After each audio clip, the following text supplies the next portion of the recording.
Ayun nga mga mare, for today's video ay gagawa naman ako ng tokwat baboy dahil natakam ako. Kaya ayan, saktong-sakto may natira pa akong tokwa nung nakakaraan. Siguro mga 1 week na to. 1 week na yan. Tapos bumili na lang ako ng karning baboy basta doon, sa karnihan. Kanina, halagang 190 pesos. Masarap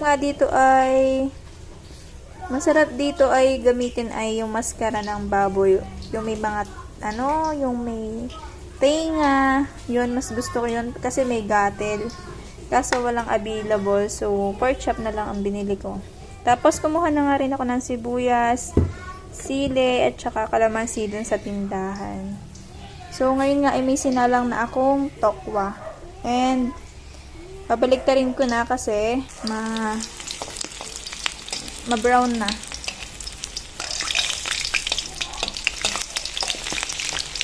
Habang nakasala nga yung 3 pirasong tokwa, hahatiin ko naman itong mga iba pa sa 3 piraso din. Yung per piece ay hahatiin ko sa 3. Like this. Yan.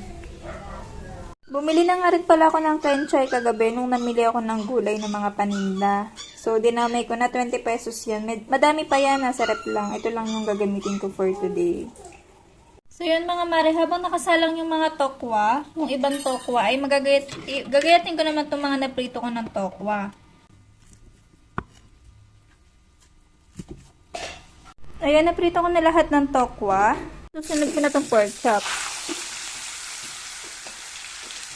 Ayan, tapos ko na rin gayatin lahat ng tokwa. Kaya naman isusunod kong gayatin ay itong mga sibuyas, kalamansi, sili, at saka kenchay na aking pantimpla. Sinibulan na nga yung sibuyas. Pero goods pa yan. Goods pa nga ba yan? Pwede pa yun.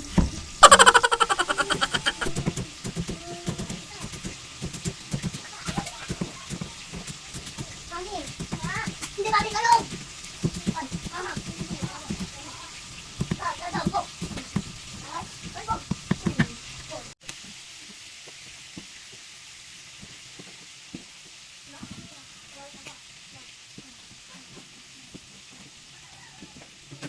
Ayan, na-ready ko na nga lahat. And, ko na nga rin yung pork chop. Kaya naman titimplahan ko na ito ng paminta.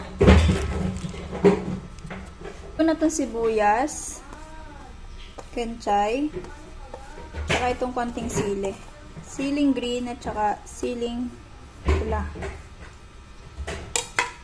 Timplahan ko na nga rin ng toyo.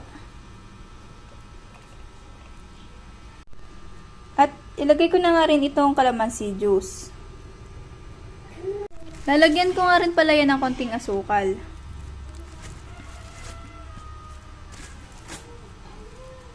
At akin na nga halu-haluin.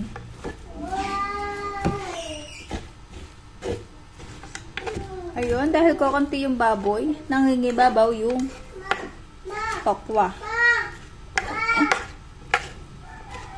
And ayan, okay na.